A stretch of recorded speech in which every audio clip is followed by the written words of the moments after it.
buenas a todos. He querido hacer este vídeo pues para que todo el mundo se entere un poquito más de la historia.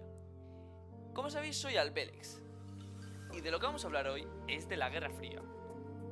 Bueno, básicamente se enfrentaron Estados Unidos y la Unión Soviética, o lo que se podría decir como se enfrentaron el capitalismo y el socialismo.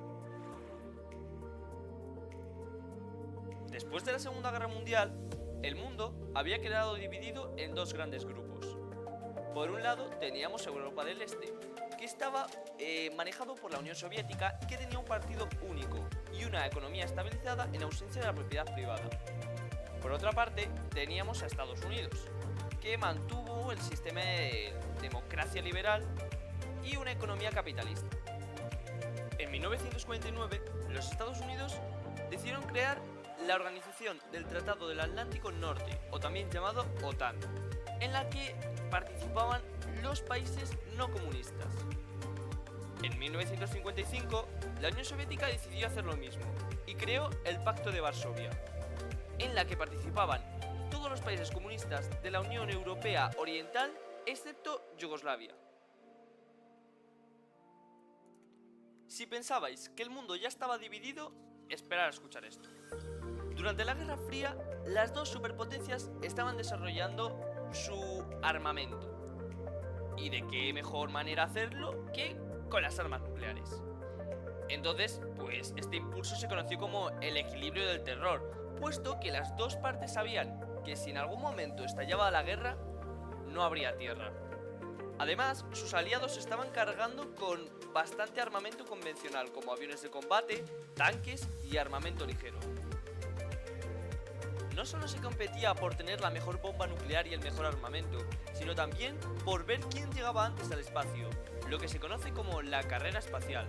Ambas potencias dedicaron grandes sumas de dinero a llegar a la Luna y construir satélites artificiales. En 1963, Estados Unidos descubre varias bases cubanas armadas de misiles nucleares, generando así la llamada crisis de los misiles, en la que estuvimos al borde de la guerra nuclear.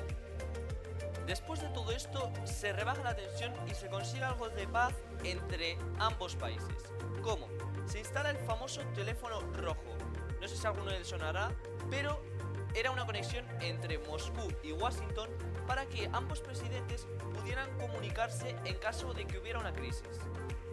A lo largo de la Guerra Fría tuvimos varios conflictos. Uno de ellos, la cuestión de Alemania. Después de su derrota en la Segunda Guerra Mundial, quedó dividida. Quedó dividida en dos zonas. Una que era la occidental, que era la de los aliados, los estadounidenses, los ingleses y los franceses, y otra oriental, que estaba controlada por la URSS. Otro conflicto, la Guerra de Corea. Corea había sido invadida por Japón y tuvo que ser dividida también en una zona capitalista y en otra comunista. Pero en 1950 Corea del Norte ataca a la del sur. La del norte era capitalista y la del sur era comunista. Y claro, Estados Unidos interviene siguiendo la doctrina de Truman. Entonces, al intervenir, China tuvo también que entrar en la guerra a favor del gobierno comunista. Finalmente se firma la paz de Panmunjom en 1953. Bueno, vamos a volver a explicar un poquito mejor la crisis de los misiles en Cuba, que alguno ya lo habrá visto por la imagen. Entonces, como sabemos, Cuba había derivado en un régimen comunista. Entonces, pues en 1962, aviones estadounidenses se acercan a la isla y claro, y ven que hay varias bases de misiles soviéticas. Entonces, claro, a Kennedy no le hace ninguna gracia y lo que hace pues es decretar un bloqueo de mar y aire. Esto significa que cualquier barco soviético que se intentase acercar iba a ser registrado y desarmado. Entonces sigue creciendo la tensión, pero gracias a Dios pues no estalla la guerra, porque estamos al borde, y el dirigente de la URSS decide retirar los misiles y ahí acaba. La guerra de Vietnam. Si es que es todo el rato lo mismo. Una parte que es capitalista, como puede ser Vietnam del Sur, y otra que es comunista, que es Vietnam del Norte. ¿Qué pasó aquí? Pues que los franceses tuvieron que retirarse del norte de Indochina. Entonces se quedaron estas dos partes aquí pegándose. Y los estadounidenses aplicaron la doctrina de Truman. Y aquí hago una pausa y os voy a explicar lo que es. En 1945 y 1953, Estados Unidos se atribuía el derecho a poder intervenir en cualquier parte en la que hubiera un desequilibrio a favor del bloque comunista, ¿vale? Y claro, tuvieron que entrar en la guerra, de tal forma que en 1963 se inició, 64, perdón, se inició la guerra. Y terminó con la derrota y retirada de Estados Unidos en 1973. 2 años después, Vietnam quedó unificada, pero en un régimen comunista. Además, era justo pues cuando estaba empezando el tema este de la televisión, de los periodistas empezaban a informar de esta guerra y pues Estados Unidos quedó fatal. Se perdió la guerra, tuvo unos desastres humanitarios enormes, por no hablar ya de los ecológicos que lanzaban bombas por la selva y la dejaron que ya no era una selva, era un socavón, básicamente. Voy a explicar cómo se organiza la ONU y cómo se creó. Como sabemos, después de la Segunda Guerra Mundial, las potencias que habían ganado volvieron a plantear la posibilidad de crear algo que defendiera la paz e intentara solucionar los conflictos de una forma pacífica, sin tener que llegar a la guerra. Y así es como un conjunto de 51 países fundaron en 1945 la Organización de Naciones Unidas, la ONU. La sede se estableció en Nueva York. En 1948, la ONU aprobó la Declaración Universal de los Derechos Humanos y se proclamaba la igualdad de todos los seres humanos. Da igual la raza, el color, el sexo, daba igual. Además de estos buenos propósitos, la ONU, diréis que ¿y por qué me estás contando ahora la ONU? Pues mira, la ONU en la Guerra Fría tuvo un papel importante porque ayudó bastante a detener muchísimos conflictos, muchísimos. Entonces, de esta forma se mostró así, pues, imponente. Además, no solo hizo eso, ¿vale? También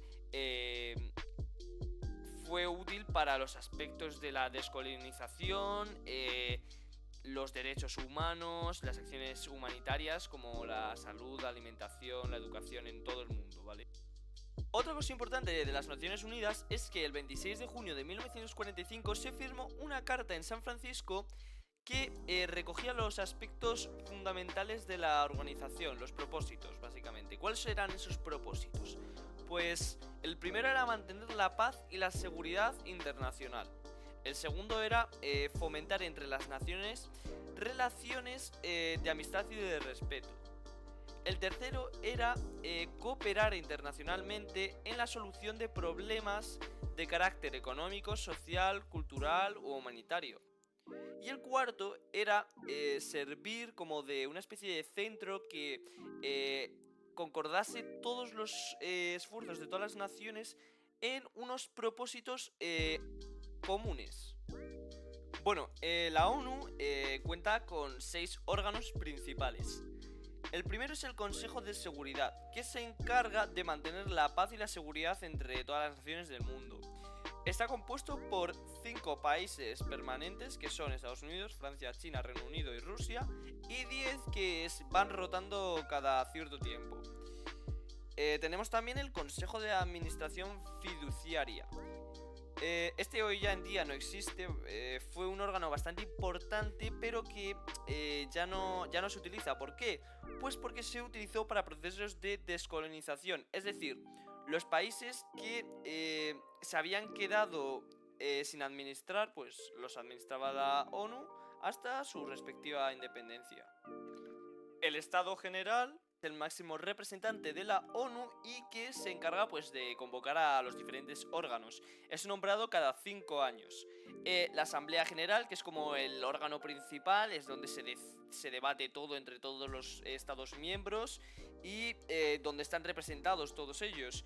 Y tenemos también a la Corte Internacional de Justicia, que su función es decidir las disputas entre los estados miembros. Y por último, tenemos al Consejo Económico y Social, que se encarga, pues, de, como su propio nombre indica, del desarrollo económico y social y la cooperación entre las naciones, préstamos, lo que sea.